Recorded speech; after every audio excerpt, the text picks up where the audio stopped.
Where are we today, Phil? Beside the Boer War Memorial on Plymouth Hoe, right next to the Citadel. And why are we here? Because I'm going to talk about a memorial, a monument that's in Devonport Park, which is connected with this one. But I thought I'd stand here first and just give you a brief snapshot of the Boer War, why we're here, and what the connection is with Devonport Park. The Boer War was fought between Britain and her allies, her colonial allies, and the Orange Free State and the Transvaal, the two Boer republics in the middle of South Africa. The South Africans and British did not get on. So the President Paul Kruger of the Boer republics told Britain to get out of Africa, get their troops away from his borders, and don't come back, basically. Britain would not do that. So in October 1899, the Boers invaded Natal and South Africa and laid siege to Ladysmith, Mafeking and Kimberley, three large towns. The British held these towns. For the British, who were outnumbered, we needed reinforcements, so they sent for more troops. We had 20,000 troops in South Africa. The Boers had about 50,000. Light cavalry, well armed. Our troops were still using obsolete rifles, a lot of them, badly armed, badly supplied. The Boers were mostly cavalry, so they were able to surround the towns, move quickly, bring in supplies. The British used foot power. We had to march. The early days, and the British tried to relieve these towns and met with defeat at Magersfontein, Stormberg, Colenso, and at Spienkop.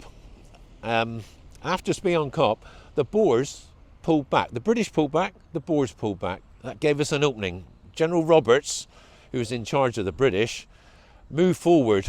He was able to move quickly. The Boers expected him to follow the line of the railway and their supplies, but he surprised them and moved in a different direction. The Boer forces near Ladysmith, under a man called Cronch, General Cronch, 5,000 men, decided to pull back quickly before the British cut them off, because General Roberts had sent Herbert Kitchener around with 20,000 soldiers, mostly cavalry, to get in behind Cronch and cut him off. He had a long supply train of wagons. He wanted to get them across the Moder River and safety. The British moved quickly at the river, the crossing of the Moder River at Paardeberg, which was a drift near a ford. Cronch rested his animals because they needed to rest. Otherwise he would never have got any further. That was his mistake.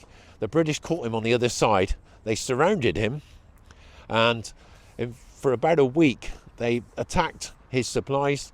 The other troops came in to try and relieve him.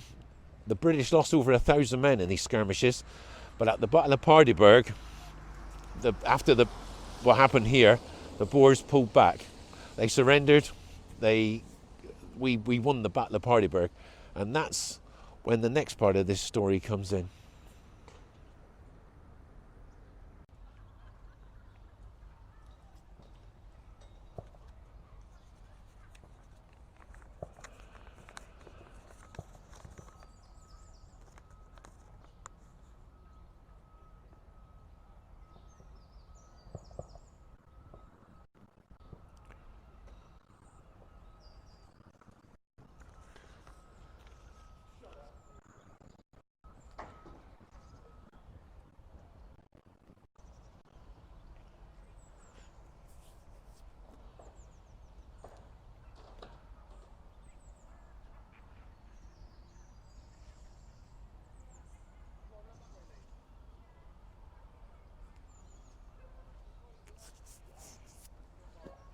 We've now come up to Devonport Park and the second memorial to the Boer War.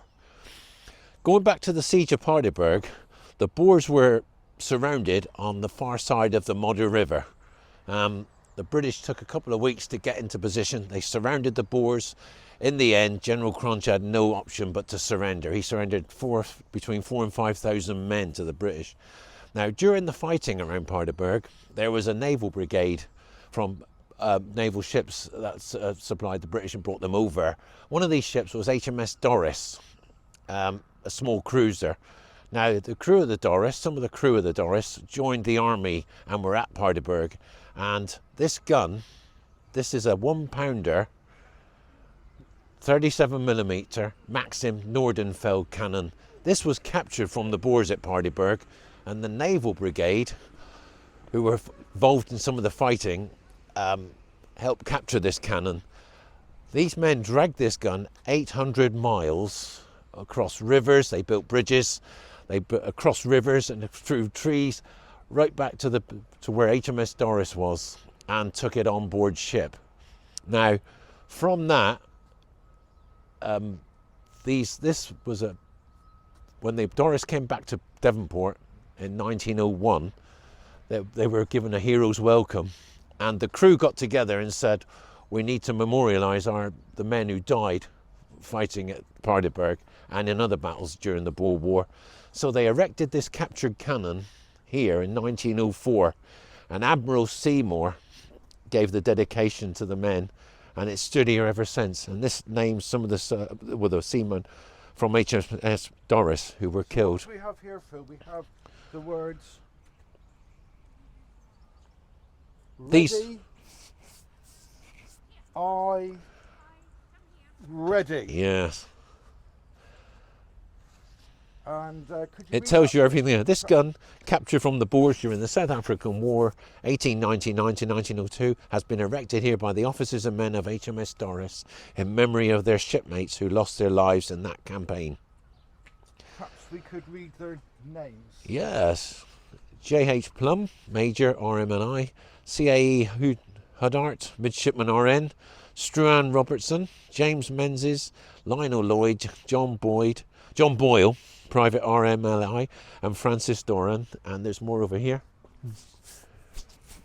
Francis Coleman AB, Matthew Wise, Albert G. Edwards, Johnny Hook, Ordnance, William Lockett Stoker, W.J. Phillips, 2nd, SBN, Lewis Wells, 2nd, DOMC. I know able-bodied, but that's all I know. Now the Boers, you were asking me about the Boers earlier, Steve. These were itinerant farmers. They were farmers, but they were not soldiers, but they were trained, living on the land in a faraway country. They were always well mounted and well armed. It was quite a surprise to the British when they put up such a good show at the beginning of this war.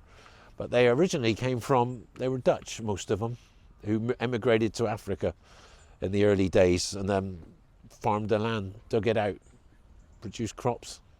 And they found diamonds and gold in there. That's when the problems really started, when they discovered gold and diamonds in South Africa. There was a lot of trouble for the years preceding the Boer War, until the British actually won that war in the end. But it took them a long time. It took them a long time to fight these 50,000 Boers and beat them.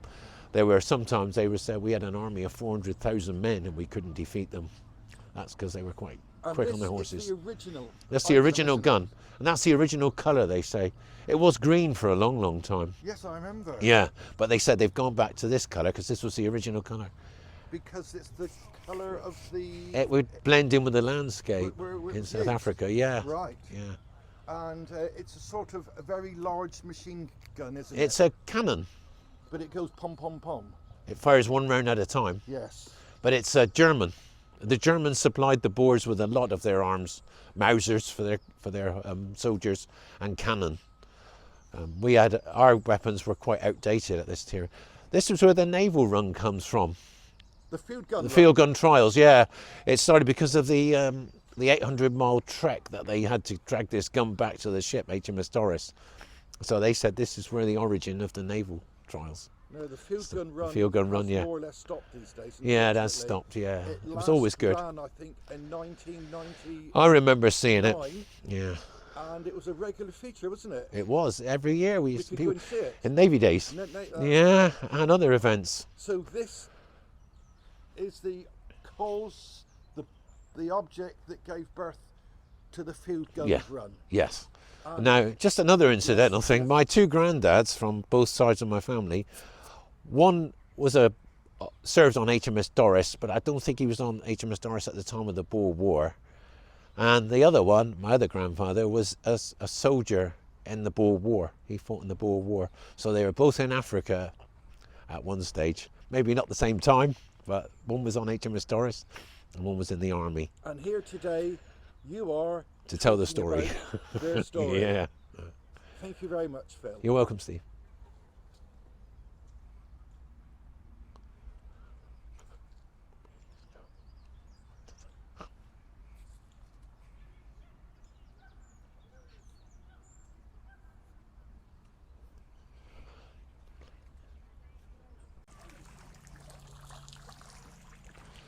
Just to add on as an extra little piece of information regarding the Boer War and the capture of HMS Doris, by the crew of HMS Doris of the Cannon, the Boer army, around 50,000 men, all well mounted and armed, like I was talking about before, they were small units called commandos with a K. The Boer commandos, they were called. They weren't called Boer armies, they were called Boer commandos.